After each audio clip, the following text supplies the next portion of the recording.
क्या आप सोच सकते हैं, एक राजकुमार जिसे दुनिया को करुणा सिखानी थी, उसे ही दुख से बचाने के लिए कैसे पाला गया होगा? चलिए, सिद्धार्थ गौतम के शुरुआती जीवन पर एक नजर डालते हैं। हाँ, तो ये कहानी है कपिलवस्तु के राजकुमार सिद्धार्थ की। बचपन तो गुजरा खूब सुख सुविधाओं में, पर उनके मन में ना जीवन को लेकर बड़े गहरे सवाल उठते थे।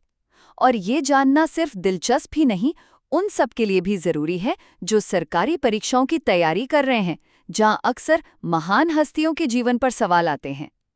तो पहला टेक अवे, राजा शुद्धोधन को एक भविष्यवाणी पता चली थी।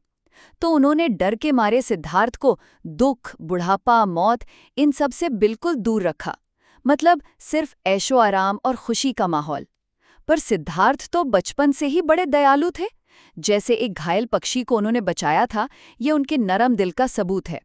उन्हें वेद, शास्त्र, लड़ाई की कला सब कुछ सिखाया गया। और वो होशियार भी बहुत थे, सब सीख गए। पर उनका मन हमेशा ध्यान लगाने और सच्चाई की खोज में ज्यादा लगता था। एक बार उन्होंने खेत में कीड़ों को मरते देखा। बस उनके मन में बड़ी पीड़ा हुई और सवाल उठा, क्या ऐसा जीवन हो सकता है जिसमें दुख हो ही ना? ये घटना बड़ी अहम थी।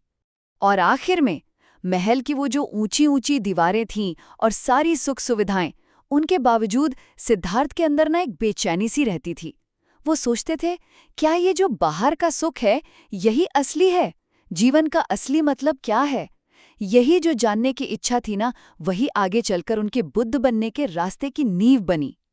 तो सीधी सी बात यह है कि सिद्धार्थ का बचपन भले ही राजसी ठाट-बाट में बीता, पर उनके मन में दया और सच को जानने के बीच तभी पनप रहे थे। ऐसी ही और ज्ञान बढ़ाने वाली बातों के लिए जो आपकी परीक्षाओं की तैयारी में भी काम आ सकती हैं, कीर्ति टेक को फॉलो और सब्सक्राइब करना मत भूलिएगा। सीखते रहिए और आगे बढ़ते रहिए।